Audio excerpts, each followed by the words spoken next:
दोस्तों, Valentine's day का week चल रहा है और इस साल बहुतों के दिल जुड़ेंगे भी और बहुतों के दिल टूटेंगे भी। तो जिनका दिल टूट रहा है उनके लिए ये वीडियो विशेष करके मैं बना रहा हूँ, क्योंकि मेरे साथ भी ऐसा कुछ हुआ है, हो चुका है एक्चुअली। तो किसी भी चीज़ का लोड मत लेना, हमेशा अपने आप को सबसे ऊपर रखना किसी भी चीज़ में, क्योंकि बहुत से तुमने वादे किए होंगे, बहुत सी चीज़ें कसम खाई होंगी साथ रहने की। या तो लड़की या फिर लड़का, दोनों में से कोई आगे निकल जाता है और किसी एक को पीछे छोड़ देता है। तो जिस समय तुम्हारा दिल टूटेगा, तुम्हें लगेगा कि मैं तो पीछे रह गया और जो मेरा साथी था वो आगे निकल गया, ऐसा फील होगा तुम्हें। तुम्हें बहुत कुछ झेलना पड़ेगा, वो भी अकेले। चाहे तुम्हें तुम्हारे दोस्त कितनी भी सांत्वना दे दे, कितना भी तुम्हारा मन बहलाए, कितना भी तुम्हारे साथ मजाक करे, तुम्हारे साथ रहे, ये चीजें तुम्हें खुद ही झेलनी पड़ेगी। लेकिन एक चीज याद रखना कि इसमें भी बहुत कुछ अच्छा होता है। तुम्हें शुरू शुरू में लगेगा कि छोड़ो इस एंग्जाइटी, मुझे वही चाहिए, मुझे वही चाहिए, मैं किसी कीमत पे उसे पाना चाहता हूँ। जैसा मैं था, मुझे एक बार किसी लड़की ने जिसने मेरा दिल तोड़ा था, उसने मुझसे कहा था कि मैं जिससे बात करती हूँ मैं उससे भी बात करूंगी और तुमसे भी बात करूंगी। और मैं उस समय इतना बेवकूफ़ था कि मैं मान गया कि चलो ठीक है, तुम उस लड़के से भी बात करना और मुझसे भी बात करना। इस हद तक जाने की नौबत आ जाती है। पर अभी मुझे समझ आ रहा है कि मैं कितना बेवकूफ़ था, क्योंकि एक चीज़ हमेशा याद रखना है कि अंतः अस्ति प्रारंभ। ये लाइन मुझे बहुत जचती है, मुझे बहुत अच्छा लगता है कि किसी चीज़ का अंत होगा तभी किसी चीज़ की शुरुआत होगी, नई चीज़ की।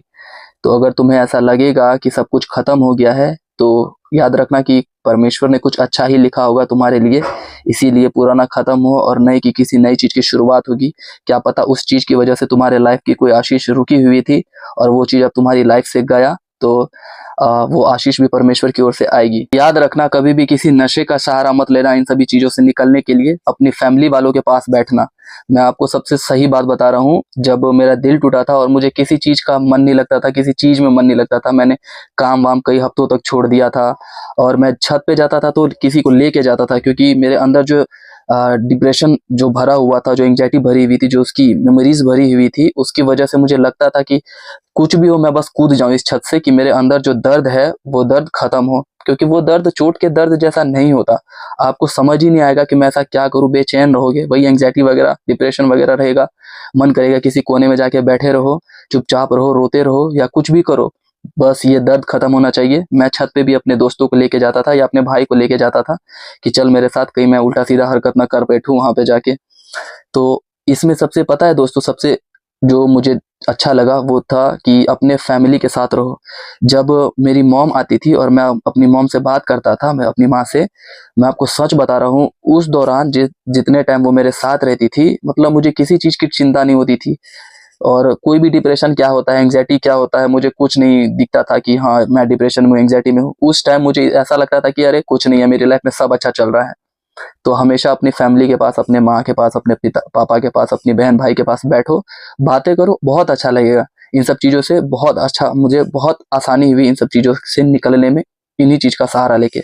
और प्रेयर करना अपने ईश्वर से, अपने परमेश्वर से दोस्तों, क्योंकि बाइबल में एक वचन लिखा हुआ है, परमेश्वर का एक वचन है कि जो टूटा मन होता है वो परमेश्वर को बहुत भाता है। मतलब अगर वो आप टूटा मन लेकर परमेश्वर के पास जाओगे तो वो बहुत जल्दी आपके करीब आता है और आपकी बातों को सुनता है, आपकी प्रार्थनाओं को सुनता है और आपके दर्द को दूर करता है। तो ये जो चीजें आपके साथ होंगी दोस्तों, ये इसमें डरना नहीं है, क्योंकि ये कुछ ही दिन की बात है। सच बता रहा हूँ, कुछ दिन अपने आप को संभाल लोगे, उसके बाद सब कुछ धीरे धीरे नॉर्मल होने लगेगा। समय हर दर्द की दवा है और फिर आपका ईश्वर तो आपके साथ है ही, जैसे मेरा परमेश्वर मेरे साथ थे। इन सब चीज़ों से बिल्कुल मत घबराना, कुछ भी गलत कदम मत उठाना, नशे का सहारा मत लेना, क्योंकि मेरे ऐसे बहुत से दोस्त हैं यहाँ नशे काट के, हाथ काट के बैठे थे, मतलब हाथ में नशे काट काट के बैठे थे। कोई नशे में डूबा रहता था सारा सारा दिन, कोई तो मतलब ऐसा लगता था जैसे पागल हो जाएगा। ऐसी चीज़ें मत करना। हमेशा अपने आप को देखना, अपनी फैमिली को देखना कि वो किस सिचुएशन में है और अपने आप को उस चीज़ से बाहर निकालना। क्योंकि मेरे पापा बचपन से साथ नहीं है मेरे, तो मुझे पता है कि मुझे मेरी माँ को और अपनी दो बहनों का ख्याल रखना है।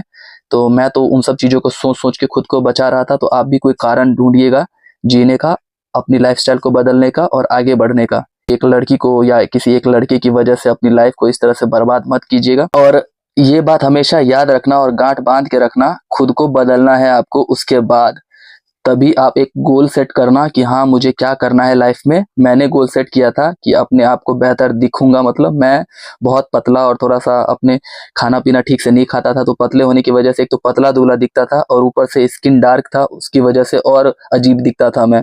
तो मैंने सबसे पहले खुद को बदलने की कोशिश की। मैंने जिम ज्वाइन किया।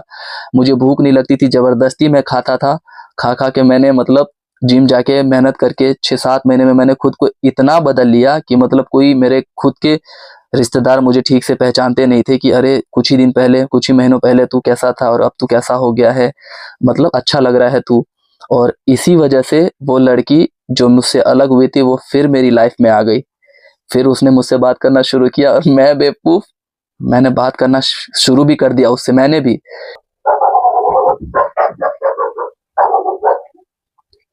तो मैंने माफ कर, बगल में डॉगी वॉक कर, बस कर। वो मेरी लाइफ में आई और मैं फिर उससे बात करने लगा। आगे की कहानी मैं आपको अगली वीडियो में बताऊंगा।